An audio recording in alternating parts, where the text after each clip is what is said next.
no control. Twists and turns gonna take its toll. All right. Hello and welcome to a very special Halloween episode of Subject to Changes. I'm Geno and McGahee, here with my co-host and good friend Eric Michaelian. Hi, Eric. Hell yeah, buddy. Okay. It's a spooky season, man. Let's start talking about some babysitter murders. The Babysitter Murders. Now, the Halloween series, is a lot to digest. We're not going to go after the entire series. We're going to do a little bit of overview, but what we're going to talk about is the three Halloweens that came out starting in 2018 with Halloween and followed up by Halloween Kills and Halloween Ends. And so this should be a really fun podcast. And Eric, good choice for subject matter. Thank you, my dude. I've been waiting for years to talk about these movies in depth. I think it's kind of hard when you're a horror person and you're not surrounded by horror people that just love talking about horror movies. But this is the perfect opportunity to deep dive into this like trilogy of terror that's been going on the past since 2018. Yeah. Well, it all started, as you know, Eric, in 1978. Where the original Halloween came out, and I had an observation, and I'm not the only one that had this observation as I researched. Now, Michael Myers was referred to by multiple people as the Boogeyman, and 2 years earlier, Casey and the Sunshine Band came out with "I'm Your Boogeyman" and "I Want to Put on My Boogie Shoes and Boogie with You." Now, do you think John Carpenter was warned by anyone that, hey, you're going to call this guy the Boogeyman? They're going to think of KC, and it's going to be kind of a fucking joke. Yeah, I'm sure he intended this to be sort of a funky musical, but like I guess Michael Myers just didn't fit into that genre, you know? He's like, you can't be disco dancing and stabbing people at the same time. What would you be more afraid of? Michael Myers coming after you with that knife, or KC coming after you with that sock stuffed down the front of his pants? I mean, probably Casey coming at me with the sock stuffed down the front of his pants because I don't know what his intention with that is. Michael Myers, I know what his intention with that knife is. I understand he's trying to kill me. I don't know what Casey would be coming at me with that sock in his pants for. So I'm going to go with the devil I know as opposed to the devil I don't. I'm with you there. But Casey, if you are listening, no, I'm a fan. Gotta give it up to the guy who's saying, "Give it up, baby, give it up." The guy's good. You have to. You have to give props where they're due. Absolutely. And it was the 70s. Everyone stuffed a sock down the front of their pants, as you know. Did they? I mean, I wasn't alive in the 70s. So if you tell me whatever you know about the 70s, and I'll absolutely believe you 100%. Well, quickly, not to dig into this Halloween episode too much, but yeah, when I used to take the school bus, my bus driver would say, "Hey, I got to stop at McCory's and pick up a pair of tube socks." And down the front of his pants he went as he blasted boogie shoes down to the elementary school. So. Oh, I'm so glad I wasn't alive in the 70s. Apparently, like nobody batted an eye at that. So it was innocent fun. Oh, good. I hope he retired with a full pension. I'm sure he did. What a good man. Okay, so 1978, Halloween comes out. Why do you think Halloween was such a big hit at the time there, Eric? I think mostly because of its simplicity. It was a very simple movie. It was a very simple concept about a man walking around a neighborhood, which could be your neighborhood, and like going around and just like killing people that did not have any idea that it was coming. Like they didn't know like what was going on. They didn't know who this guy was. Like I mean, they never establish in the first movie that Laurie has any idea who Michael Myers is, or like that this guy is Michael Myers. Relenting entity that was kept coming after her that night and killing her friends. Like minimalism and simplicity always works in horror, like especially the simpler the plot, the usually the better the movie. I agree. I think you're right. I think Myers was. I think the first Halloween was as simple as it was. It had a certain class to it, and I think bringing in Donald Pleasance, an established actor, and that obviously believed in the role, added to it. It was a lot of good acting, a lot of interesting storytelling, and just a dark atmosphere. I think it shouldn't be surprising that it did so well and excelled over other titles at the time. It was just a smarter slasher. Do you remember like how you first saw Halloween or how you were like introduced to it? Yeah, yeah. Well, there was Channel 8 Spine Tinglers every Sunday at noon, Ooh. and that was the first time I saw it. I had it was the edited TV version, but it was good enough for a 10 or 11-year-old me saying, "Holy crap, this is pretty crazy." And so yeah, it was very impactful, but so too were a lot of films that were shown on that network at that time, like The Children and Children Shouldn't Play with Mm. Dead Things and the original Night of the Living Dead and all that good stuff. Again, like Night of the Living Dead, another just very simplistic movie that worked on so many levels. It absolutely did. Now, as we go on, the Halloween branched out. We got Halloween 2, we got Halloween 3, which broke away a little bit with the masks and all that good stuff, and it kept going. They brought back Michael Myers in 4 and 5. We had 6, which had the two versions, and H2O and Resurrection. So um, the series is always in demand. We got the Rob Zombie couple of films that came out of this too, and there was still demand despite the fact that the Halloween 2 Rob Zombie wasn't well received, Resurrection wasn't well received, but there was still the demand because Hollywood cannot make horror icons anymore, so they keep leaning on these old properties, leading to Halloween 2018, which is a big part of our discussion tonight. Why do you think Halloween came back at this time, Eric? Well, just to sort of set the scene, the last Halloween movie that happened was Rob Zombie's Halloween 2, which, in my opinion, and I don't say this with any hyperbole or exaggeration, is literally one of the worst movies I've ever seen. Yes. It was awful, and no, like, I like Rob Zombie, but like I don't know what the fuck was going on with this movie. It was utterly terrible, and I remember just leaving the cinema so disappointed that like I think when they said they were redoing it, to me it was like anything that is better than the worst movie I've ever seen is going to be like miles ahead of like miles ahead of Halloween 2. So like the bar was set so low for me that like going into 2018, I was really up for anything. Mm-hmm. And to sort of not to bury the lead, but this movie did not disappoint me at all. I think I'm in the same boat with you. When the Halloween 2018 was announced, I was, pretty interested just because of the angle they were coming at. Basically, forget everything. Halloween 1 to Halloween 2018 is the link. And I thought that would be okay. I was looking forward to, Blumhouse was behind it. They've done some good stuff. And I thought, well, if nothing else, it'll be nice to see Michael Myers back again and Jamie Lee Curtis and see what they have in store for them. And like you said, 2018 Halloween did not disappoint. Was really decent, and we can start discussing that, starting with how Michael Myers returns. Now he's in this what would they call it? Is an asylum? Is that derogatory now, Eric? No, I mean, yes, but he was sort of in a mental illness detention facility. There you go.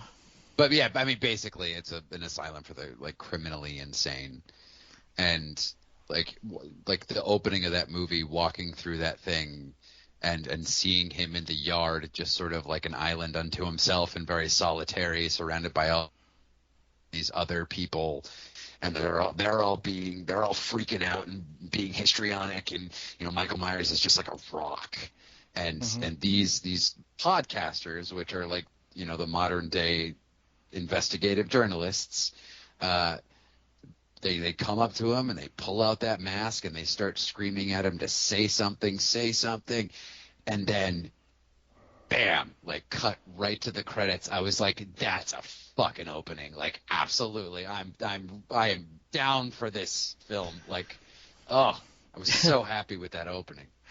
It was a good opening. I thought bringing Myers back this way was cool. I thought the other people playing the criminally insane kind of overplayed it, but maybe that was a point because Myers was so quiet. But I also was curious, why did they let those bloggers in to begin with? Did they grease a palm like they did with Laurie Strode later on? I mean, that's kind of what I assumed. All right, you're breaking up. You're breaking up a little bit, Eric. Oh, sorry, man. Is that better? That's better. Yes. Okay. Like, I imagine, yes, they probably grease some palms, but also I figured any sort of attention Michael Myers was getting from the point of view of Dr. Sartain, in his eyes, was probably a good thing, and they thought that if they got the mask, and maybe he thought that if they brought the mask, maybe the mask would trigger him to say something, because that's kind of what his dying wish was, to have Michael Myers say something. And yep. I mean, he doesn't get it, but maybe he figured they could open him up if they showed him the mask, Yeah, and I agree. I agree. And maybe they did grease his palm, Like, how did you feel about the opening, which is just like a sort of a broken down Michael Myers, in that detention facility? Like how did you view it when you saw it for the first time? I kind of liked it. I remember looking up his age when it first came out, because I'm like, he has to be 80. What the fuck are they going to do with him? But he was actually like 60. And so that's still, that's 10 years away from where I am. And I can imagine myself in 10 years still fucking people up. So, yeah, it works. I did like how broken down he was, and the idea of him being stuck there since the 70s was cool. And also I thought the psychologist that works under Loomis was an interesting addition to it, because you don't really know what his motives are until later on, and which we'll get into. And I thought that him bringing them in, allowing these podcasters, which, judging from the movie, they weren't overly popular. They were just people seeking some sort of attention. And so he brought them in probably knowing these are sensationalistic. Maybe they can trigger Myers as he's leaving, and maybe best case scenario, he kills everyone on the bus and he starts the murder rampage over again, which he does remarkably. So I kind of liked the beginning, and this leads to the return of Laurie Strode. And you can disagree with me here, and you may. I think Jamie Lee Curtis isn't a good actress. I think she's likable, and that's what really helps her. Kind of like Drew Barrymore. I don't think Drew Barrymore is a good actress, but I like her so much, and she seems just to have this great vibe about her that I'm like, I'll root for her in every movie. And that's kind of how I am with Jamie Lee Curtis. But I think her acting in this movie and in others I've seen is less than stellar. I would wholeheartedly disagree with you on that. I think she's bringing a sense of gravitas to this, what could be a very kind of vapid slasher movie. Like, she, I think specifically about that scene at the dinner table when she just really can't hold it together. She's drinking and in tears and just can't be in public, and how vulnerable she is, and her persona when she's shooting guns and setting up traps and training to fuck up Michael Myers versus when she's at that dinner table with her family and she just can't hold it together. I thought she gave a great performance in all of these movies. I think that she, like, continuing from the first one, this is a logical leap that her character would be this damaged and this fucked up from that past trauma. I thought she was incredible in the movie. I actually thought almost everybody in the movie was just really bringing their A game to what, like I said, could be a pretty vapid slasher film, you know? Yeah, no, I agree that the cast is very good, and like I said, with Jamie Lee Curtis, outside of the first, I think the first Halloween was her lack of experience in the acting field helped her to bring this like character to life. Where I think as she moved on, that she just almost became too Hollywood and almost now I'm acting rather than feeling it. I'm acting, and like I said, I like her. I think she's most likely a very nice person, but I see her kind of like like I said, a Drew Barrymore. Personally, I want to see them win, so I'll root for them. And she's not a terrible actress, but I just thought I had a harder time buying the badass granny, I think, than you did. But yeah, I think that it's hard having big stars in horror movies. Kind of can take away from the sort of mystique of them and sort of the simplicity of them. And yeah, I can see what you're talking about, because when you have a big star, you're like, oh, that's Jamie Lee Curtis. That's not Laurie Strode. But I don't know, I feel like she brought a lot to it in this go round. Yeah, you know what I did like? I like that they brought in the Remember the Titans guy as a sheriff. Oh yeah. I like that guy. I liked him in Remember the Titans. I don't apparently I don't like him enough to write down his real name, but I will say Will Patton. Will Patton. Will Patton, if you're listening, you're wonderful. I would like to see a crossover film with Halloween and Remember the Titans, where he's had oh man, can you mention Denzel Washington? Oh, Denzel's the man. If you could get Denzel Washington fighting Michael Myers, yeah, I want to see that. No. Oh, absolutely. And so the Remember the Titans guy, the sheriff, he has a thing for Laurie Strode. Now you wonder why he's not married and has a woman of his own. Why has he been waiting for 50 years to get with her? This was his opportunity. He was waiting for Michael Myers to come back so he could have Laurie need him to save her. Like he was waiting for Michael Myers to come back so he could be the hero and show her like how heroic he is. That's that long love, I don't know, but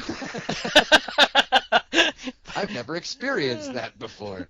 So now we get the podcasters. They talk to Laurie Strode. She basically gives them a very little information and gives them the boot, and they end up at one of those rest stops that we've all been there. We go to a rest stop, you open the fucking bathroom, and someone took a dump on the floor. It's terrible. And so as this poor podcaster, she's going from stall to stall and really, really grossed out. In comes Michael Myers, and he's not happy. He tore out some poor guy's teeth. Have you ever seen him do that before? Because I can't think of a movie where he decided it's not bad enough to kill this guy. I'm going to take out his teeth for God knows what reason. Maybe he was starting a collection and was really keen on showing her his newly acquired teeth assets. Because I just like him dumping the teeth over. I don't know why he did that. I mean, it's a cool visual, but I have no idea why Michael Myers would be like, "Hey, check out these teeth." I had an idea. Unless to scare her out of the stall or something. Well, if you're locked up for 50 years, and you're going to look for a person with no teeth to get back into the game. You know what I mean? And if you can't find one, you make one. And I think that's what he was doing, because if you look at it, he's been locked up forever. He's not had a lot of romance experience. And there's videos I've heard about from other people of people without teeth. And maybe that's what he was into. They probably had internet in the asylum or in the whatever you call it. And he really got into gumming. Like, he really just was going through his gumming phase, and just showed this lady, like, we don't need teeth for this romance to begin. You know what I'm saying? Romance It's like, goes beyond teeth. Leave your teeth at the stall door. Yes, that's I actually have a relative that some people have called Gummy Dummy, and I thought that was wrong. I thought that was wrong, and maybe Yeah, that's mean. maybe Michael Myers actually took her teeth as well, and that's something I'll look up. See, now you're solving all sorts of family mysteries. Look at that. Now here's an idea, and here's a thought I had. Okay, so Michael Myers goes. It's like a mechanic shop. He kills the guy at the front desk, rips out his teeth, but then he leaves the mechanic face down and ass up in his tidy whities. Now the reason I bring this up is one, I don't think there's a guy anymore that wears tidy whities. I think that was a bad job by the production company. But two, this leaves an opening for another Halloween series, the son of the guy who was left ass up with tidy whities. What do you think? Oh, I think so. I think, like, just sort of like as the killer or as the hero of the new series. Oh, as the hero, and he's also, you can probably have like Fruit of the Loom like as a sponsor or product placement. Yeah. Absolutely. And it'll pay for the whole thing. Just the next one's going to be called Halloween Haynes His Way. Oh, Ooh. Sam Haynes. Sam Haynes. Oh, Haynes 2-0. Oh, fuck. Haynes 2-0 would be perfect. Oh, yeah. Oh, write that down. Put that on the list of movies to make. Yes, hell yeah, it would be perfect. Oh man, that would be awesome. And okay. So we have the mechanic, but now we have something. Did you catch that was I think that was a reference to Halloween H2O with the lady in the bathroom, and he steals her car. And he steals her purse from the stall and then steals her car afterwards. I think that's what that was a reference to, and also maybe Halloween 4 where he kills all those people at the gas station. Yeah, I saw the similarity as well. Yeah, I think you're right. I think that it was probably a tribute throwback sort of thing, and they did it well. I actually liked that scene. I feel bad for the actress that got dragged across that dirty bathroom floor. I hope she was well compensated for it. She's part of history now. So getting dragged through some, pubes and crap on the floor, that's worth it for history. I think so, especially after seeing her boyfriend's face get bashed into a stall door over and over again, which I think might be a good time to talk about. Michael Myers is brutal in these movies. Yes, he goes far beyond what he has done in the past, and maybe that's just like a ratings thing, but like he is smashing people's faces into things. He's tearing jaws open and like cutting people's heads off, and he is brutal in these movies. But he's got 40 years of pent up rage in him, Just a little stabby just ain't gonna do it for him anymore, Maybe that explains why he put that guy in his tidy whities, Well, it's as good an explanation as any. But I do think, I do think the extra brutality is awesome. It did add something to Myers, and something else that was added to Myers that I thought was awesome is the redesigned mask. I think that mask is the best looking Michael Myers mask that I've seen in any of the Halloween movies. Absolutely, yeah. It's all craggly and just like dirty and is obviously been aged for 40 years, and very believable, and it still just looks cool as fuck. You know what? It absolutely fucking does, and I thought that was just fantastic. Now we're moving along, and Laurie Strode makes a very strange comment, saying, "I prayed for him to escape." Now I know she wanted to try out her new toys and trap them in there and all that kind of shit, but why would you pray for someone to escape? I wouldn't pray for someone to escape. I wouldn't pray for John Wayne Gacy to escape so I could beat him down. Leave him where he is. Well, I don't think I John Wayne Gacy, I hope, didn't personally traumatize you, did he? Well, Brian Dennehy did when he played John Wayne Gacy. If Oh, that he played John Wayne Gacy? Oh, To Catch a Killer, great made-for-TV movie. Brian Dennehy as John Wayne Gacy. It will scare you right out of your tighty whities. Luckily, I've grown out of those, so As I said, no one wears them. Nobody wears them. I, I'm kind of obsessed with this idea of having, Sam Haines. Why? Why has no one done that? Like, this is spooky underwear. Oh, the festival of Sam Haines. Yeah, You know? yeah. Oh, come on, get on it. I'm tired of doing all of this advertising work for other people and not getting paid for it. So Laurie Strode wants him to escape, and I've watched these movies twice this year. I watch them every year, and I was really, really sort of thinking about it this time. She wants him to escape because as long as he's out there, he can always get her. Like, there's always the possibility of him getting her. She wanted to put an exclamation point on this situation. She wanted to, bust a cap in his head. Yep. And end this nightmare that she's perpetually having over and over, that's infected every single thing about her. And because she's still under the impression that Michael Myers is obsessed with her and thinks that, like, if he got out, he would come after her, even though in Halloween Kills, they're just like, you're not, like, he's not about you. Like, he's just like, you were just happened to be his target that night. And so I think, like, knowing that there's a madman out there who wants to kill you, I mean, that would fucking freak me out. Even if I knew they were locked up, like, that would freak me out, you know? Yeah. Is the idea of someone, even if they're incarcerated, someone has such a personal vendetta against you, knowing someone out there wants to kill you, like, how would that make you feel, like, on a day-to-day basis? I've got several that want to already. And not good. None on the Michael Myers level.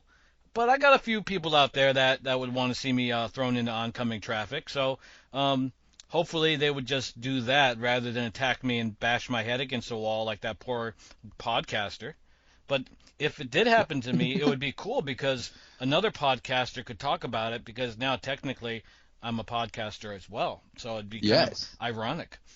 Oh my God! Imagine if I could do a true crime podcast on the Geno McGahee murder. Oh yeah. I love a 10-episode series. Oh my God! And I hope my spirit would haunt somewhere so it can go into like other TV shows, like not obviously not Ancient Aliens unless I get abducted as well. But then you're really asking for a lot.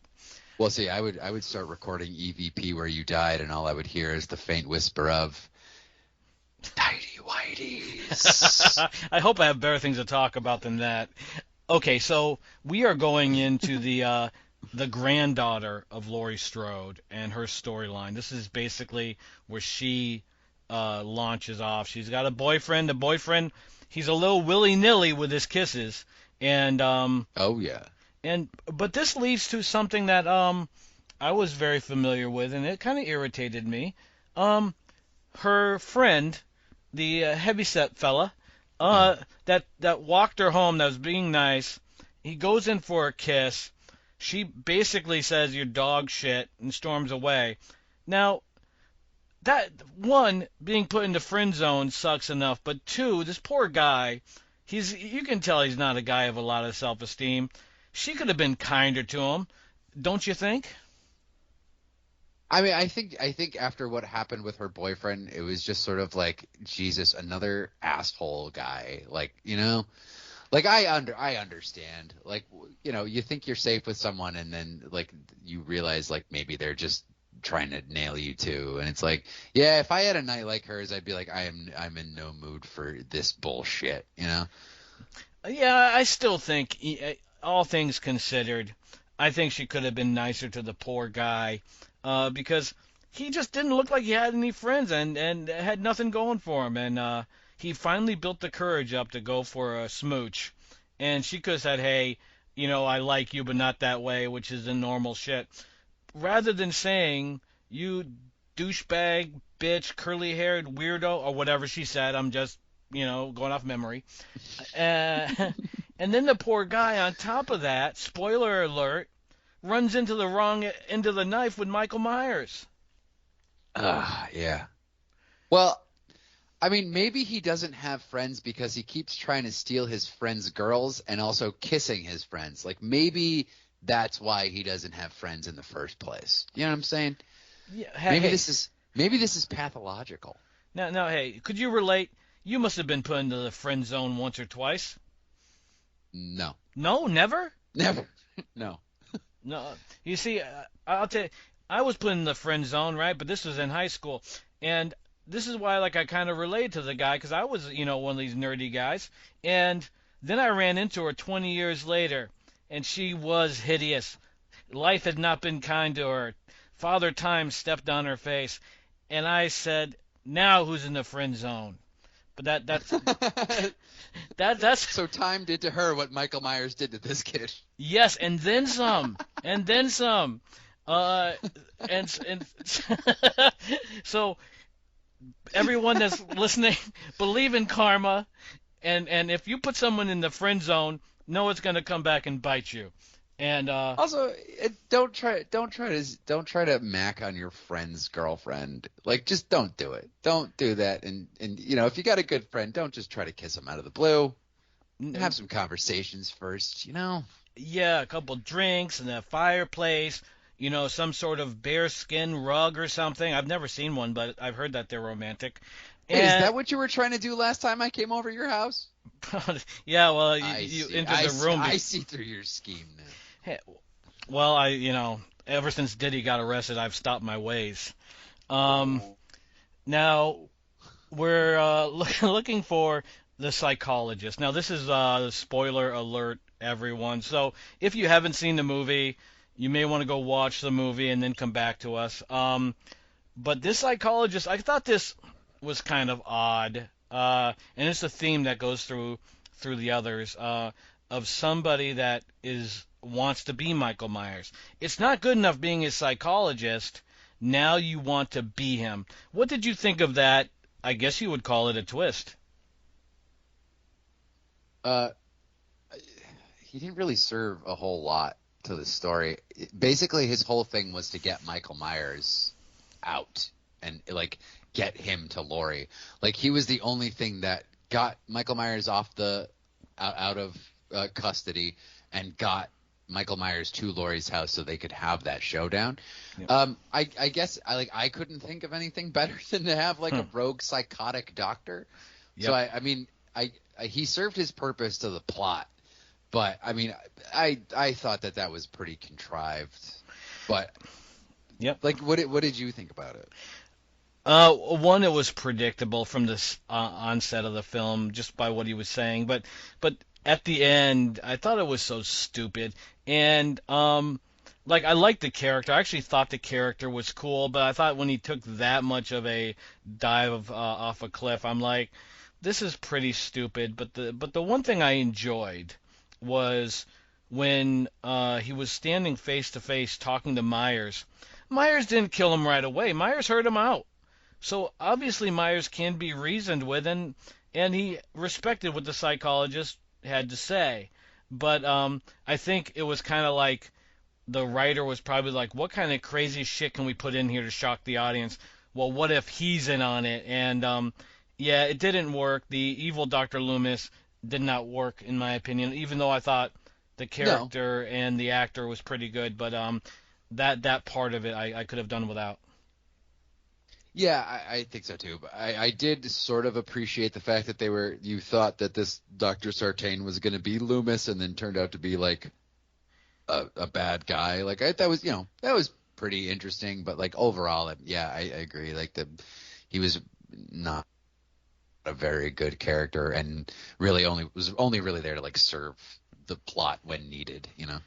I agree. I agree with you, and that leads to an epic ending of Halloween 2018, where Laurie Strode finally takes him out, or thinks she does, locks him in the house. Burn, baby, burn. What did you think of the ending of this first entry in this trilogy? I I really liked it. Some of it didn't make any sense. It's like, why the fuck would you turn all the lights off? Yes. You know, like why would you do that? But I thought then maybe I'm just trying to justify it, but like she knows this place like the back of her hand. So like she would have the advantage if Michael couldn't see and he couldn't find his way around. You know what I mean? Like Yep. maybe that's what it was, but I'm just like, I would still prefer to have the goddamn lights on. Yeah. I loved Judy Greer, the one who plays Laurie's daughter. She's awesome. Such an underrated actor, and like what she had to do in this movie was so good. And that whole bit about where she's at the bottom of the stairs and she's like crying and screaming and being like, I can't do it. And then Michael Myers shows up and, you know, she pops one in his neck and she's like, gotcha. And I was like, oh yeah, like that's, I want to see, that's the shit I want to see. But like, I loved it. It was tense. Laurie basically put Michael Myers into his own horror movie. Like she took the ending of the original one and like basically turned it around on him, where now he's the one sort of being hunted. Yes. And I loved that aspect of it, because I mean, they very easily could have just done the same thing over again like they did in the first movie, but like they sort of flipped it around and like, you know, played with the formula. And while maybe I would have liked something a little bit different, like this was just different enough where I sort of enjoyed it. And the reveal that this house is a trap for Michael Myers and is like totally like disposable, and I'm going to set it on fire, and like I'm totally ready to just burn this whole thing. Yep. I thought that was dope. And where she gets to be sort of like, you know, have all the cool lines like Happy Halloween, Michael. Like, Yeah. I thought great subversion, like really great ending, and like setting Michael Myers on fire in a house. I was like, yep, perfect. That, no notes. Great. What did you think about sort of all the references that this was making to the first Halloween, and did you enjoy it as an ending to what, for all intents and purposes, may have been one movie? Like, would this have been a satisfying ending? It would have been. Absolutely would have been. I actually really, really liked the ending. I thought this movie, well, I mean, I don't think you can compare it to the original or Halloween 2, but I think it was a solid movie. That what it lacked, I thought, in some of the writing, it made up for in the brutality and the atmosphere and the visuals. The visuals were amazing in this, and so the house at the end with Michael Myers meeting his apparent demise was an amazing ending. They did, anytime you add fire, you got a winner, and they knew that, and very well done. Very, you know, and like I said, I'm not a big fan of badass older people. Like, as much as I love Charles Bronson, he's the exception, and Eastwood, throw him in there too. Maybe there are exceptions, but like I think it's harder to believe that someone that, you know, wouldn't have the reflexes, wouldn't have the strength, would be able to fight off like someone so strong.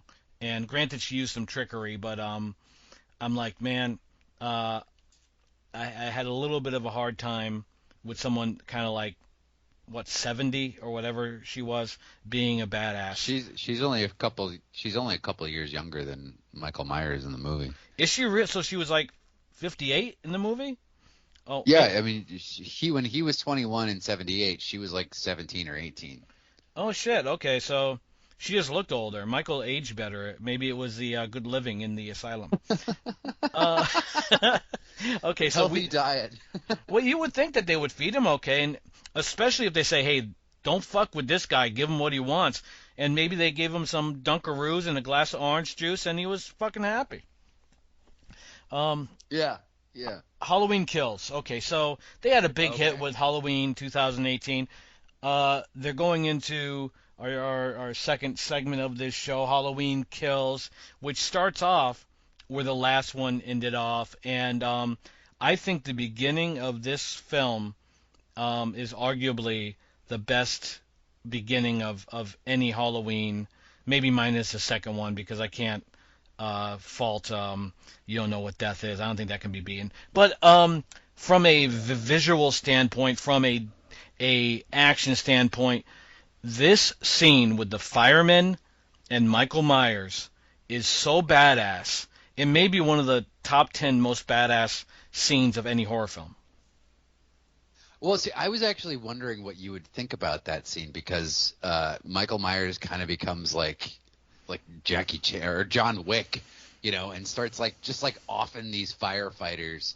And so I was I was wondering what did you think of it more of like an action scene as opposed to like a slow stalker kill scene? I loved it. I absolutely loved it. I thought this Michael Myers is so good. He's so good up to a point, but in this film he is so freaking good with his. I think being quicker is cooler. Having more of a death count is cooler. They knew that we have to start this off in an epic fashion because you got to get their attention quick.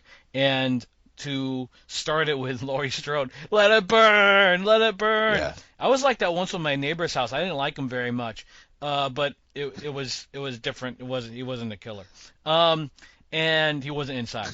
And I don't think he was inside. But he was actually just cooking on the grill. Let him burn. Let it burn. I hope your steak is overcooked. You bastard! Lower your music. And so I thought it was awesome, and that leads to something that I thought was really, really cool. Was the flashback with the knockoff Donald Pleasance that looked and sounded just like him, which I thought that was really cool to see a Donald Pleasance throwback and give him some screen time, even though we know it's not him, but it was damn close. Yeah. I think you're kind of like the opening of this movie too is just really good. It's like a really like truncated Halloween 2. Yep. The original Halloween 2. It's just like this is what happened after everybody was sort of murdered initially, and this is how he was caught back in 1978. Like I thought that was really cool. I actually kind of liked a lot of like some of the callbacks that this movie did to the first one because they said in the first one like, oh yeah, Hawkins was the first one on scenes, and it's just almost like a throwaway line in the first movie, and then they just sort of expanded it out. Mm-hmm. And I was like, oh yeah, and I had to watch the first one again and then watch Halloween Kills like right after it to sort of get a lot of these references. But yeah, this they brought this up in the first movie, and I was like, oh, okay, so they're going to explain how he got incarcerated, and yeah. I'm glad they did because yeah, it's a killer opening. It is, and sort of talks about. Gets into like what the town itself and how the town itself is culpable in what's going on in these things. Like when he hands off the gun and he's just like, don't worry, like the Michael Myers killed him. And like, it sort of like starts this idea of lies that we tell ourselves to make ourselves feel better.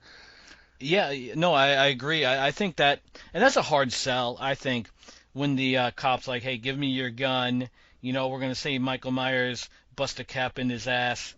I think that's a tough sell, but I did like very much the flashback. I thought it was cool. But that cop who shot remember the Titans guy when he was younger, when he could shoot his partner no problem. He shot fucking 20 bullets at Mike Myers and didn't land one. Well, who the hell trained that guy to shoot? Hey, fear, man, does crazy things. Yeah, now he's all shaken because he just shot his partner. So maybe, I don't know, maybe that factored into it. But yeah, actually, that's a good point. I think I wrote that down. What? Why does he miss? Yeah, he missed every shot. And Michael Myers was walking slow as fucking shit, and he's still missing him. It's what are you doing, dude? But he okay, but he shoots his partner, so he's got that guilt. And you're right, the townies kind of have dirty hands in this, and I think like this film, Halloween Kills, the focus in the writing became less character driven. I think they leaned on what they had. They had the daughter, they had the granddaughter, but they're like, we got to kill people. And so they come up with these characters like the old couple that were killed with the drone, and the Big John that was killed. Um, they were really characters that weren't developed at all. They were just kind of cannon fodder. Um, Although I will say, Michael Myers using the old guy for a pincushion was as cool as it can be. Yeah, I think, like, when I first saw this and I talked about it, I was like, that whole thing is just like Michael Myers does not like being set on fire, and he is like, this movie, it just seems like he's so pissed. Yes. Like, you know, he just, like, the way he stabs that guy over and over and over again. And this is also something I didn't realize. The woman who, like, her and her husband, who they're playing with the drone or whatever, Yeah. she's the caretaker in the cemetery in the first one. Oh, I didn't know that. So it's the same character. And then there's, like, other characters that have tiny little bit parts from the first one that come back in this one. And I'm just like, that is such a cool little layer where it's like this town is more of a character now. Like, they're like that doctor and the nurse, you know, the doctor and the nurse Yes. in costume. They're in the first one, and they have a very brief scene, like when Michael Myers is doing that cool one take, and he's just like walking from house to house, Yes. like just murder, like they're in that little bit of the movie. So it's like it, and I love the fact that they brought him back because it just expands this town a little bit more, and it feels like the town's more of a, you know, living, breathing thing. Yes. I thought that was dope. But yeah, Michael Myers is really pissed off in this movie, and he is going to make it everyone's problem that he was set on fire in the last one. Which is an awesome, like, I like the aggression. I like this Myers is so good, but getting back to the characters, the nurse and the husband, the Big John and the Mad TV guy, and the old couple, I thought that they didn't find balance in this, that those characters, especially freaking Big John. Why did we need him lip syncing a fucking song for 5 minutes, and especially a shitty song? Like, what did that add to the film? I didn't get why they did it. Maybe to show that he was quirky, but I thought that you have the bickering between the married nurse and hubby, and then you got the Big John and the Mad TV guy that I always forget. I'm bad with names, so you're gonna have to bear with me. And then you had the older couple. The older couple, I could understand, and I also like how they said, hey, technology may pass older people by, but not this guy. He's got a drone. So I think that kind of made this film, like the character development, a lesser film than 18. But what made it competitive was Tommy Doyle and swing old Huckleberry and say night night. Mm-hmm. How can you, any film that has a line like that is an automatic winner for me. See, I know you were sort of back and forth on Halloween Kills initially. So, what about this sort of viewing changed your mind in one direction or the other? I think it's kind of like the same thing with like Batman Begins. I hated Batman Begins until I watched The Dark Knight, and then I rewatched it. And so a lot of times, like when I first watch something, I think I have a certain expectation, and I think when I first watched Halloween Kills, I was irritated, and it still got me a little bit by the character development. I thought the writing wasn't as good, and I thought a lot of things were put in there just to have filler. And but I didn't appreciate, I don't think, what beyond that. Like, if you cut that crap out, there's some really good stuff in there, and I enjoyed it more this time, starting with the great beginning, starting with, like, it kind of, you know, mediocre until you get towards, like, the last act, when you have Tommy Doyle, who wants revenge, along with some other blasts from the past. That they brought that nurse back that was almost killed in the first one. No, just to kill her again. Just to kill her again. And here's another thing that I think probably hurt its chances with me the first time. Uh, asshole kids. Um, Oh yeah. the obnoxious asshole kids on the swing. Whoever writes these does not know how to write for kids. Um, these kids were annoying, unbelievable, and took away from the film. They could have definitely done a better job portraying, even if they're street kids or whatever kids they are. They could have portrayed them in a much more realistic way than just this one-dimensional "we're assholes." Yeah, weirdly enough, I think a lot of the humor in this trilogy is not very good. That kid from the first one, Julian, the kid did fine, but I don't know if it was bad writing or whatever, but like he totally took me out of and it totally like robbed the scenes he was in of any real tension. Mm-hmm. And then these kids on the swings wearing the Halloween 3 masks, Yeah. the witch and the pumpkin and this guy, you're just like what the fuck are you talking about? Like, why are you here? Yeah. And I honestly I don't know, other than to just like sort of be killed. But I guess they got okay, here's my standard for side characters getting killed is like, do they have any lines? And do they have more screen time than the poor girl in final chapter who got stabbed through the neck while eating a banana? She got no lines. And she was on screen for maybe 20 seconds and then was just like immediately killed. Didn't have any lines, so she didn't even get her SAG card. And I'm like, is it more screen time than that? Then it's like, okay, then I'll accept it. Because I can't fault them for that, But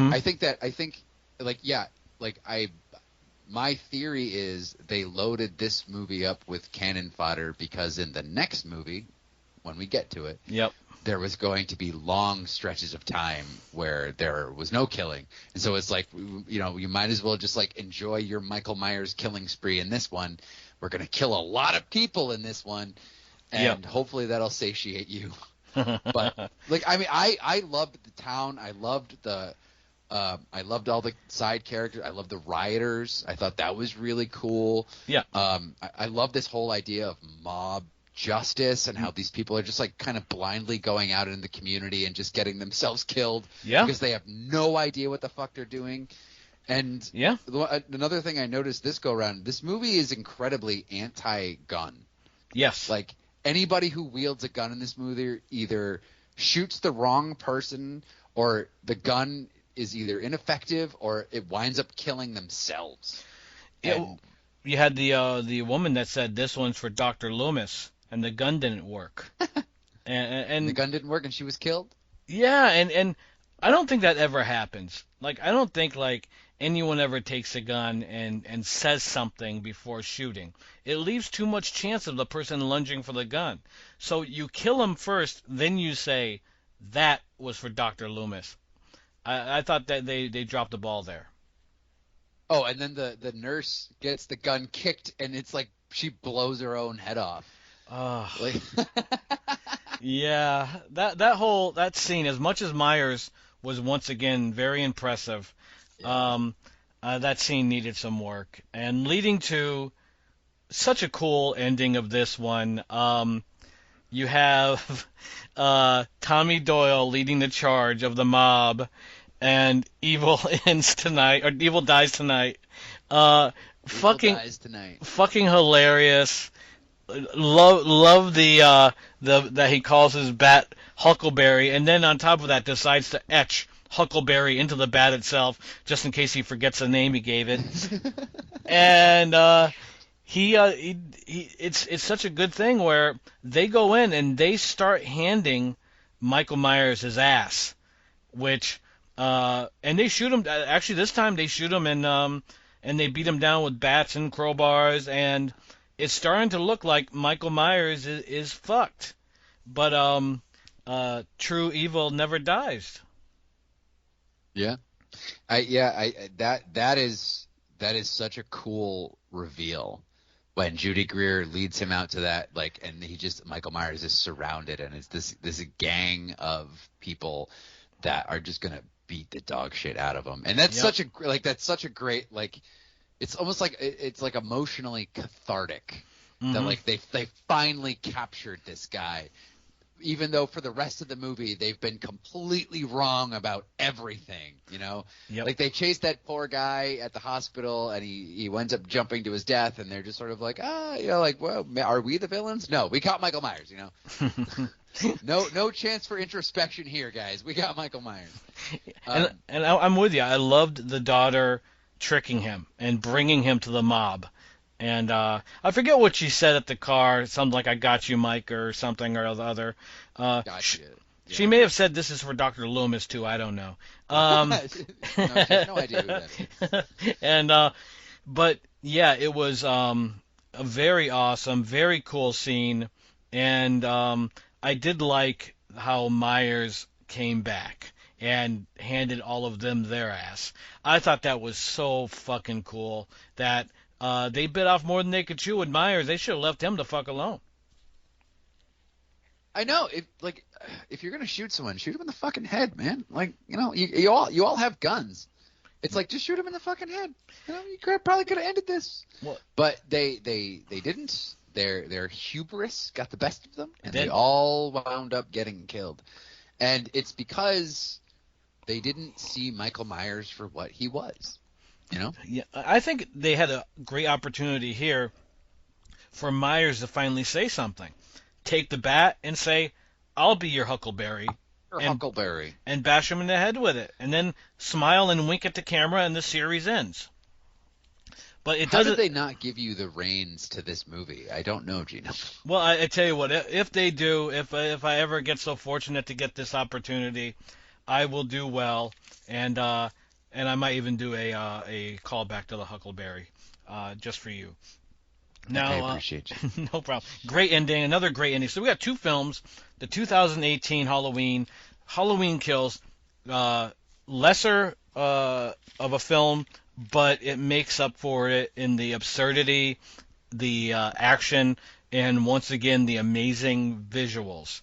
Now, before we get to the one that you and I might bump heads on, we're going to do your 2-minute movie review, Eric.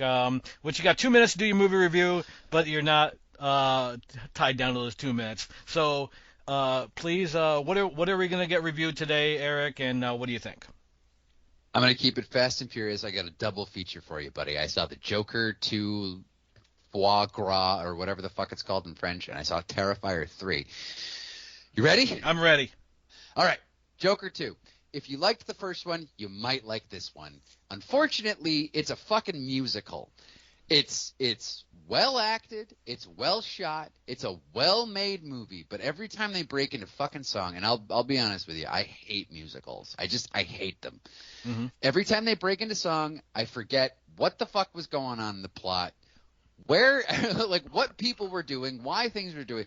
Now, I'm not, the dance sequences and the musical sequences were beautiful, they were great, but like they plucked you right out of the fucking movie. I pushed through. I watched the movie. Ultimately, I liked the movie. It's very depressing. If you liked the first one, you may hate this movie because it takes such a sharp turn. But I would recommend it because I like depressing shit. Joaquin Phoenix and Lady Gaga give great performances, and the end has a very interesting twist that I'm sure will be incredibly divisive, but I fucking loved it. Mm-hmm. This next movie on the docket is Terrifier 3. Mm-hmm. Terrifier 3. I saw this in the movie theaters. I had an 70-year-old grandmother and a 20-year-old, her granddaughter, behind me, and they laughed their way through this incredibly bloody, gory, gut-wrenching movie. They were having the time of their life, and so was I.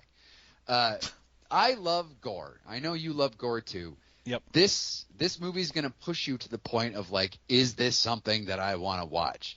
If you're a gore hound, this is the movie for you. If you liked the first two movies, then you're probably going to like this movie. The plot is really light.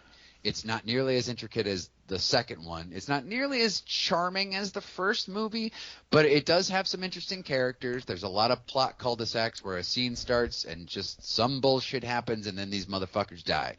But if you liked the first two Terrifiers, you'll probably enjoy this one. If you are someone that can't get enough of gore, then Terrifier 3 is probably a movie for you. So you would say you recommend them both? I would recommend them both, but I also know that they would, at least the Joker would probably be very divisive amongst people.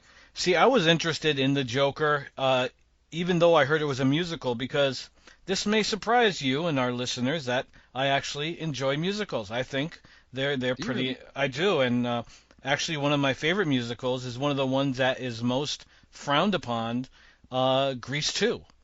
I think that is the most amusing fucking movie that I've ever seen, and it's one of those things that's so bad, it's perfect. It goes beyond good. It's absolutely Oh, Michelle.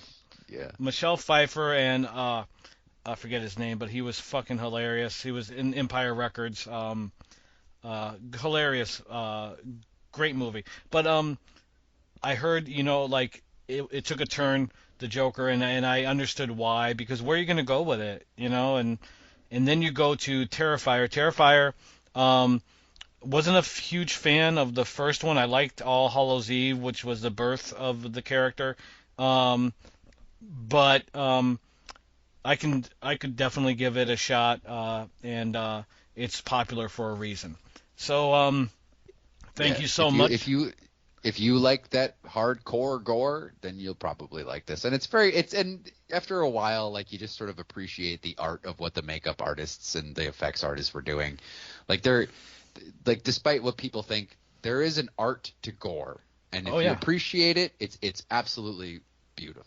Or I should say, it's gorgeous. They're beautiful, wonderful. And that leads us into Halloween Ends. Now, we're going to start off. I'm going to start off with a point here that they have not learned a fucking thing about how to write for kids. We get Corey, who's a babysitter for some reason, watching this little fucking shit that the mother says is afraid of Michael Myers and pisses his bed and don't let him watch scary stuff. And it goes right to the kid watching some low-budget horror film and calling poor Corey ugly-ass boy babysitter. And low budget. It was The Thing by John Carpenter. Was that what it was? That's what it was, man. Oh shit! Okay, I didn't realize it. I was watching that one on my phone, so okay. Sorry about that one. Apologize to me. Apologize to John Carpenter. I've bought enough of his shit. I don't owe him nothing. So we get Corey and we get that little shit fucking kid. Now, did this turn you off immediately to the film? Like, what did this do for you? You're coming off the epic ending of the second one, and now we got this boy babysitter and this little fucking shit kid. The first two, I liked the first two so much that I was bought in, like, I'm just like, okay, I'm down for whatever. Like, and so I'm watching this whole thing happen, and you're just like, okay, well, Michael Myers is going to appear and, like, obviously kill these people.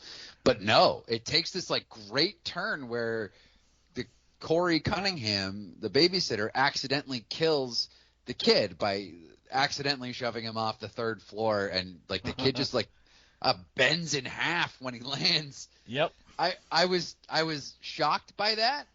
And then, when they look up and they see Corey at the top of the stairs and he's holding the knife just like Michael in the original movie. Yes. And they're just like, "What did you do?" And then bam, cut right to credits. I was just like, fuck, that's how you start a goddamn movie. I loved it.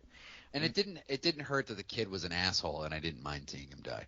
An unbelievable asshole, like, and not unbelievable that he was just extreme. It's just that it was a character that was written so poorly that it was hard to accept as a character. And I thought Corey was okay. And like you, when I watched it, I was like, okay, where are we going with this? What does this have to do with anything? And because we basically started where the last one left off last time, and now we're here. So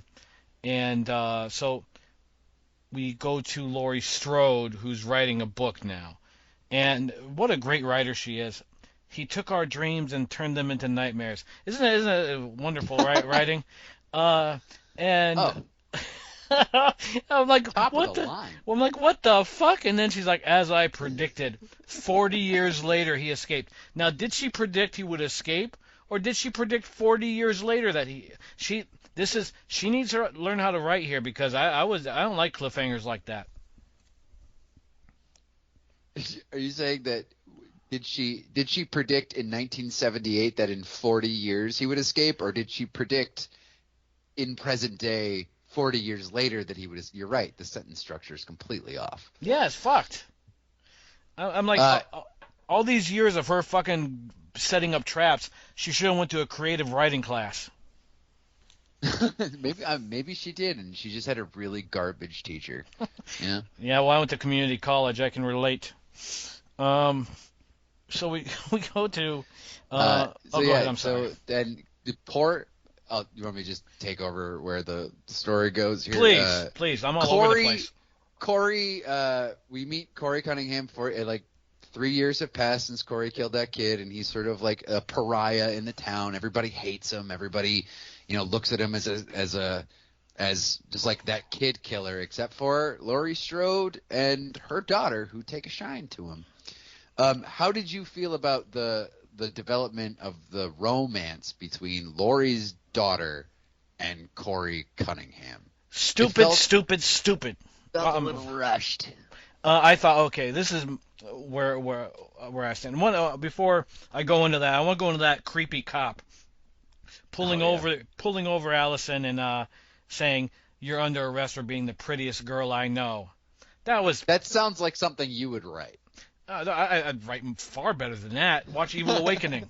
And so you get the more poorly written characters, the high school kids that want Corey to buy them alcohol, and then they call him a pedo creep, and beat him down. He gets cut, and then Laurie Strode walks over coincidentally, and they say, "Hey, it's the psycho and the whatever," and that's when Laurie Strode says, "You'd be perfect for my granddaughter." What the fuck is happening here?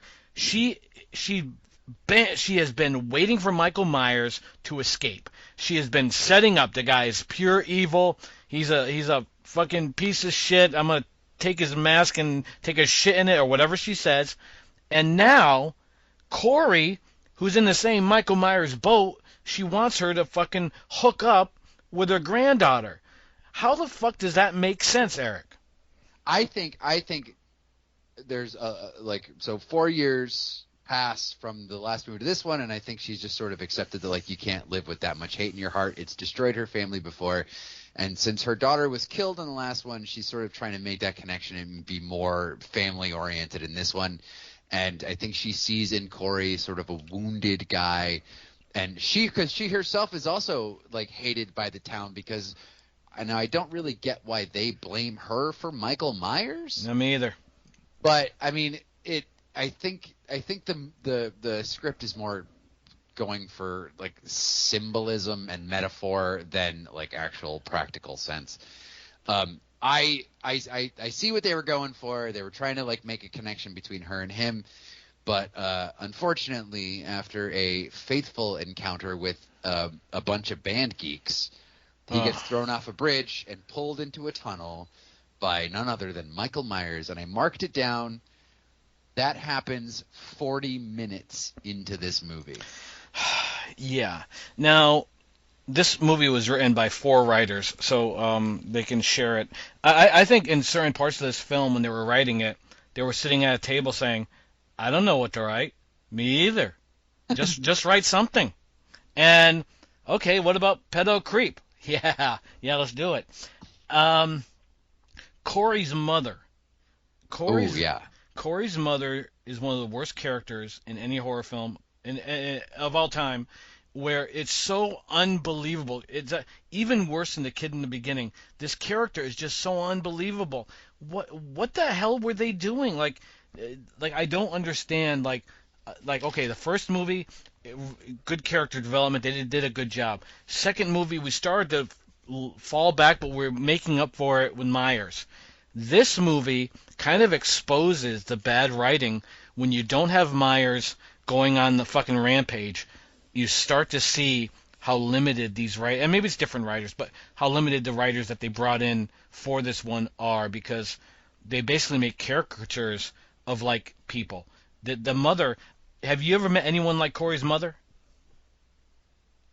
Like an incestuous nutbag. Well, Hopefully not that I know of. no, I've only met a handful. No, I think she's overbearing and protective, because I would also imagine she had to do a lot of defending of this kid, and she doesn't want him out in the community where, I don't know, someone's gonna throw him off a fucking bridge, So maybe that's what made her a little bit psychotic. But you're right, like it's just like these are like overdrawn caricatures of people. But I think, like I said before, they're not going more for reality. They're going more for like sort of like a metaphor or symbolism with like the town just being psychotic and the town itself creating the monsters that are in it, Mm-hmm. Like Yep. Corey is sort of taken in by Michael Myers, and I don't know, something about like transferring his evil to Corey. I don't know. I have no idea what's going on. But like Corey just sort of has it, and it just like loses it because this whole everyone in town hates him, and he just like becomes slowly more and more psychotic as his hand that gets cut in the beginning of the movie becomes more and more infected. And so he himself is becoming more and more infected, and I think his mother probably had a lot to do with that. Yeah, well, I think like obviously like you get these mothers that are overprotective, oh my baby boy, all this stuff. And I get that. I get what they were trying to do. I thought the execution was shit. And I also thought, like, as you brought up, where everyone is taking it out on Laurie Strode, where even the mother of Corey says, because your boogeyman disappeared, they needed to find a new one, and blamed Corey. Well, here's the thing. One, he didn't fucking really disappear. He's still there somewhere, because they beat him down. He came back. He killed everyone. You may not have seen him in a while, but it's fair to say that fucking guy is still around. And so they didn't really still out there. They didn't need Corey, some geek, to take over the mantle, because if you're going to get someone, you don't get a guy like Corey. You've seen Revenge of the Nerds. Would you get a guy like Booger to be the next Michael Myers? I wouldn't. No. I could certainly see Anthony Edwards being a Michael Myers type, Absolutely, yeah. from Revenge of the Nerds. Yeah, totally. Yeah, not what was that guy? The big one, that nerd. That Ogre. Guy. Ogre could do it. He could pull it off. Totally. So I have in my notes, 55 minutes in, Michael Myers finally really shows up, and we get this fucking thing where now Michael Myers is gonna take a pupil, and he's taking Corey under his wing as the new face of Haddonfield horror. And at this point in the film, I had to run to the bathroom. I was nauseous. Thankfully, I was okay. What did you think of that little runt Corey holding on to the guy and saying, "Show me how you do it" to Myers? And why didn't he specify with "Show me how you do it" kill, right? Because it could mean several things. Well, because Michael Myers knows how to do one thing well, and he knows exactly what he's going to do.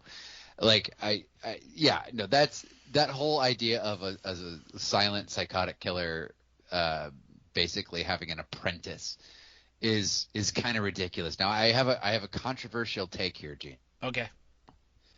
This might shock you. I don't think Halloween Ends needed Michael Myers in it. Ooh, very controversial. I got 40 minutes into this movie, and then when you finally see Michael Myers, I'm just like, oh yeah, that's right. Michael Myers is in this movie. Okay. I was so invested in this Corey story that, like, when Michael Myers showed up, I was actually disappointed. Like, wow. I could see the clear path of this kid becoming a psychotic killer, and like doing all this, and I'm just like, when Michael Myers showed up, I'm just like, oh fuck, that's right, they have to put Michael Myers in these movies. Yep. I thought, I mean, sure, why not? Like, do something different. Like, you can't have the same movie 3 times. You know what I mean? Yep. You can't have Michael Myers just running around killing people and have them get him in the end. Like, you just can't. Like, initially, I wanted all 3 of these movies to take place in one night, and I had kind of envisioned that's what it would be. Yep. But no, I mean, you got this like interesting Corey story, and he starts taking on Michael Myers' features. He starts becoming more and more psychotic. He starts becoming more and more aggressive to everybody in the community, and slowly but surely, he's taking up the mantle of Michael Myers. And I liked that Scarecrow mask. What did you think of the Scarecrow mask? Oh, I liked it. I thought it was good. And did you feel like suing? Oh, I did, because this is a whole thing. I always look at shit that I do, and it's always picked up somewhere. As you know, one of my films was stolen right out from under me. I'm not bitter about it, though. And Thank God. Thank God, yeah. And but I liked it. I'll tell you, like, when I had the opposite experience than you did with this film, because and it could have been different. All right, because one, I have to believe in what I'm seeing, and Corey the babysitter, I don't believe. And it's not, it's a thing where, like, if you have a young kid, it's very rare to have a male babysitter. And for me, like, maybe I'm old school, but that, I was like, what the fuck is that? Then the kid's a complete asshole. What the fuck is that? Then Laurie Strode takes Corey and fucking basically picks him up and puts him on top of her granddaughter. Didn't buy it. Didn't buy the mother. So now I'm like, I don't buy any of this shit. Where the fuck is the action?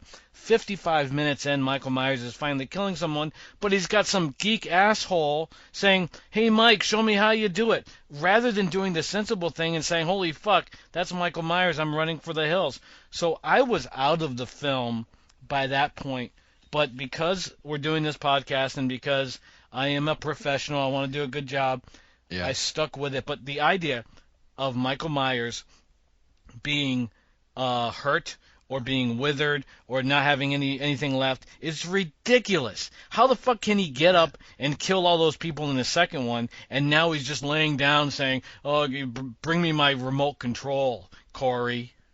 And then, so further on into the story, Corey realizes he wants to be Michael Myers, so he goes into the sewer and kicks the shit out of Michael Myers and takes his mask. You know what? That was a point where I had to go for a walk. All right. Because I'm in the vast minority of people that really liked Resurrection. And I did have an issue with Busta Rhymes saying Happy Halloween, motherfucker, and kicking his ass. Yeah. But I didn't have as much of an issue as I did with Corey kicking his ass. Because Busta Rhymes would kick the fuck out of Corey in 2 seconds. So Busta Rhymes, at least it looks like a tough fighter. Corey is a nerd. He got beat up by a high school geek. And now he's beating Michael Myers' ass, taking his mask? Come on. You petulant little shit. Myers should have killed him, went over, took off the mask, looked at the audience and said, I'm sorry for some of the character development in this film, put the mask back on, killed all of them, and back to business. I think you can make the same film 3 times in a row if this is the alternative. Now we're going... okay, so... Go ahead. I'm just going to complete this story. So he steals the mask. He starts going around and killing everyone that's wronged him. He kills the band people. I got to admit, killing the band people was pretty cool. Like the blowtorch to the face, making him look like a jack-o'-lantern. That was pretty cool. I agree. And kills the DJ and kills Darcy, the mail girl from The Last Drive-In with Joe Bob Brady. Yeah. And the tongue, and he just smashes that DJ, the tongue going on the record skipping. That was cool. Yep. And then he goes and makes a huge mistake and tries to kill Laurie Strode. Now, if Michael Myers taught him anything, it should have been like, you don't try to kill Laurie. Like, do not, because she's going to fuck you up. And why would you kill someone that hooked you up? You know, like Corey is the type of guy. He's got the criminal past. His last job was babysitter, and now he works in a fucking a junkyard. And Junkyard, yeah. yeah, so he has nothing going for him, and now Laurie Strode hooks him up with this super attractive chick, and who's on her way. I think she's becoming like a dental assistant or something, or a dentist, whatever she's getting into. She's gonna be something. Nurse, Yeah. all that good stuff. She's got the world by the balls. This guy's got nothing. So you know if they got married, he'd be sleeping on the couch and fucking doing nothing. And so realistically, this is the best he's gonna do. So now he's gonna go kill the person that made it possible. Not good, Corey. No, sir. And he learns his fucking lesson, doesn't he? Well, he does. And so he goes to try and kill Laurie Strode because now they're sort of fighting over Laurie Strode's granddaughter. Like, he wants to take her away from the town. He doesn't want her to go, and she recognizes how evil he is. She shoots him a couple times. He falls down the stairs, just like the kid did in the beginning. Yep. And winds up saying one of the worst lines right before he stabbed. Like, if I can't have her, no one will. It's like, how many fucking times have you heard that line? Oh my God. Yes. Oh, it's so cliche. And then ends up stabbing himself in the neck, trying to make it look like Laurie did it. Yep. And then guess who walks back into the movie? Yeah, he comes back, takes his mask back. He's well rested now, and we get the final fight, which is really. This is how they sold the film in the trailer. Hey, we got Michael Myers fighting Laurie Strode again, everyone. It'll take an hour and 45 minutes to get to it, but we got it. And we get some silly stuff. We get the whole not this way, you're not going to kill Grandma Jamie Lee Curtis on me. And we lead to another one of these lines. He's dead. Not dead enough. Now, I said that once about my dad, but I didn't have access to one of those grinder things. So they take Michael Myers and they say, you know what? We're not going to take any fucking chances this time. We're going to fucking throw him in one of those industrial grinders and grind him to shit. And his head is going to explode like a tube of toothpaste. Just... See, this is where after watching this one, I'm like, they could have taken the second one where they beat his ass and cut to them throwing him in the grinder, and we wouldn't even make this Corey thing something else. Have someone else write it. Have these 4 writers sit down with a real writer and say, hey, this is our idea, and have the writer say, oh, that's good. Okay, you can leave now, and write something, because this actually brings up something that I wanted to mention. What if, right? Mm-hmm. What if you switched Halloween Ends and Halloween Kills? If this story about Corey was the middle movie, and the movie sort of ended with the Laurie fight, and then him getting his ass beaten in the street, and then thrown into the grinder. Like, what if you switched these two movies? Would it have been a little bit more satisfying? Because like the middle movies are always kind of hard to figure out if you know there's going to be a trilogy. So like if you want to do something different after he's been set on fire, he gets out, have the cool firefighter thing, he disappears, he takes Corey on. Corey, doesn't work out, so Michael Myers realizes like, fuck no, I got to do this. Yes. And then he goes on his massive killing spree. I feel like Halloween Kills would have a more satisfying ending than Halloween Ends did. I think it wouldn't have made a difference to me, but I think there was room in Halloween Ends to use Corey better. And I think, if you made him, he backed down from the high school kids. He was terrified of being locked in that attic in the beginning. So he's a coward. So now you get him hooking up with Allison, but he still has this whole thing of the world against him, the people keep on harassing him. He stumbles across Myers runs away, and now Myers is killing people, but he's killing people that gave Corey shit. So Corey starts to feel that Myers is actually like a guardian angel, and then he starts to feed into this protector. Myers is a good guy, you don't understand him. I think that would have been far more interesting than this nerd guy that just finds Michael Myers and wants to be him for some reason. I think if there was building blocks to where he was, I would have liked it. I think this whole thing was just thrown together, a cash grab by 4 writers that didn't give a shit, and just the only instruction they had is have Michael Myers in there fighting Laurie Strode at some time. Yeah, I mean, you kind of like you had to know something different was coming because I forget who pointed this out, but like the very font of which the movie's title is in is reminiscent of Halloween 3. Like the original Halloween 3. So you kind of maybe they were setting you up. It's like, this is going to be something completely different, guys. And, hey. But all that being said, I really like this movie. I'm not in love with it because I see it has flaws, but I feel like this is actually a very good movie. It's punching a little bit above its genre. It's saying a lot about society and things like that. And I sort of see what they're going for with the metaphors and just how evil is contagious and how the evil is affecting a town and they need a scapegoat and Corey is a good scapegoat. I really like this as a drama. I think the weakest parts of this movie are the Michael Myers shit. He just feels so shoehorned into it. If they had just sort of, I don't know, I don't want to say he was killed in the last one, but I really thought this was a nice compliment. My biggest gripe with this movie, the actual holiday of Halloween doesn't really factor into the movie. I agree. See, I look at this. It's just it could have taken place in fucking July, Oh yeah. I look at Halloween and Halloween Kills as kind of like Grease and Grease 2, since I brought them up before. Halloween, a real decent quality film, like the first Grease, that you walk away saying, hey, that was done well, the characters were well, the writing was good.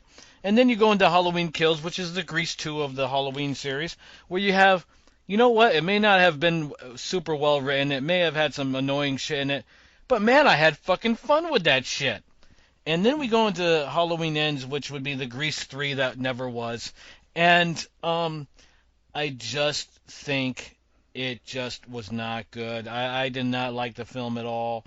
There was a couple of things I thought were okay, but the writing stunk, the character development stunk, Corey made no sense, the characters made no sense, and the only thing that I really liked was Allison at the end of saying not dead enough, and then taking that body and throwing that fucking thing into a grinder, which I think she's going to need some help, because even though he's a bad guy, you take someone, you throw him into one of those industrial wood grinders or wood chippers, whatever you call them, that has to weigh on you, I would think. But yeah, it's graphic shit there. Graphic good shit. Now, for a whole town to watch a guy be completely crushed and geared into oblivion, Well, before we go into our final thoughts here, Eric, let's give a quick shout out to a film that has recently won a couple awards at the Film Festival of the Unseen.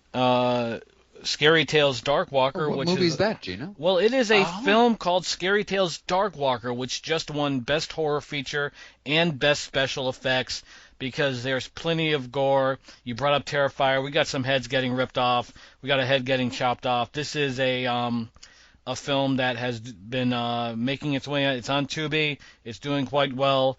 It has monsters, it has aliens, it has Bigfoot. Scary Tales Dark Walker. Watch it now, and we hope you enjoy it. And that leads us to our overall thoughts on this trilogy. Does the good outweigh the bad? I think we know the answer already. But Eric, your final thoughts on the Halloween trilogy, how it handles how it sits in the history of the franchise, and does the good outweigh the bad? Go. I absolutely. I think the good outweighs the bad. I think that, it says a lot about, like, it was sort of like hitting on some topics like society and how we deal with our monsters, and how we treat people and how does that affect them, and does that cause some of the harm that they cause, and how we treat the people that are less desirable to have in society. I like it's sort of expanded like the town's role in causing these psychopathic killers to emerge. I think these movies are great. I watch them every year now, and I've sort of incorporated them into my cycle of Halloween films. All the open credits are awesome, with the pumpkin inflating and then all the pumpkins on fire and then the pumpkin changing faces. Like that is just, it goes along in my mind with the beginning of the first one and the beginning of the second one, and just like how cool the opening of the original three were and how cool the opening of these three are. Mm-hmm. I feel like this is right behind the original trilogy for me. Like, obviously the first one is a classic, can't touch it. It's like no movie that came after it is ever going to be as good or even remotely as good as the first Halloween. But I love Halloween 2 and I love Halloween 3, and those are sort of the original trilogy in my head. But this is a great addition to the series, and I would be very comfortable if they just left Halloween alone for like another, I don't know, like 10 years. Just like let this sit, let this be. I don't want to see TV shows. I don't want to see more movies. I just just let this be a trilogy for a while and let it sink in and digest all this. Michael Myers is fucking dead. Let him stay dead. Yep. Don't fuck around with him anymore. Jamie Lee Curtis has run her course. She did really good. I'm glad John Carpenter was back. Dude, the music in these movies is fucking dope too. I agree. We didn't even get into that. But yeah, I would say this is a great addition to the Halloween trilogy, especially after having lived through the Thorn trilogy and then the Resurrections and the Halloween 2 Rob Zombie, Halloween Z2 if you want to call it that. Just like these movies are so much better than I ever anticipated they should have been. But yeah, I love them. Geno. Okay, what's your final thoughts on them? The good outweighs the bad. There's no question the good outweighs the bad. I would I think the 2018 Halloween is great for what it is. Like, I think it's a good film. I really enjoyed it. I don't think it will have the holding power that the originals have, and even the spin-offs of the original. I think like these are good for the time they're released in. I being a follower of the series, the fact that they brought the characters back, the visuals, kudos to the visual guy, the cinematographer, the lighting guy, all those guys that brought this idea. The more angry Michael Myers I liked. But I think in the grand scheme of things, these films will rank above Rob Zombie's entries, obviously. But I think the original film, which branched off, because I still consider the Halloween, Halloween 2, Halloween 3, 4, 5, the director's cut with the Thorn, I think is one of the best Halloweens in the entire series. And then H2O and Resurrection, I consider that one big block, and that block is kind of like etched in my mind as far as like that is the block. And then these are kind of like just above, and this is not an insult to the series, fan films. That these are, it's fun to see Michael Myers back. They did a lot of good things. The mask looks good. The kills are good. But I don't feel the same soul that I did in the others. And I felt the soul leaving with every minute, leading to the third one. So I'm glad they made them. I had a good time watching them. But it will be one of those things where if you say, hey, what do you think of Halloween? these won't even be a thought unless they're brought up to me. And so, but kudos to everyone. Kudos to Jamie Lee Curtis for coming back and doing it again, and kudos for also for coming back to Freaky Friday. I'm looking forward to that sequel to Freaky Friday, Jamie. Thank you for that. And I mean it because I are they actually making another Freaky Friday? they are. They're bringing back Lindsay Lohan and Jamie Lee Curtis. The first one is the classic. I'm looking forward to this new one. Maybe there's crossover appeal to bring in Michael Myers there somewhere. But whatever the case is, good outweighs the bad for sure.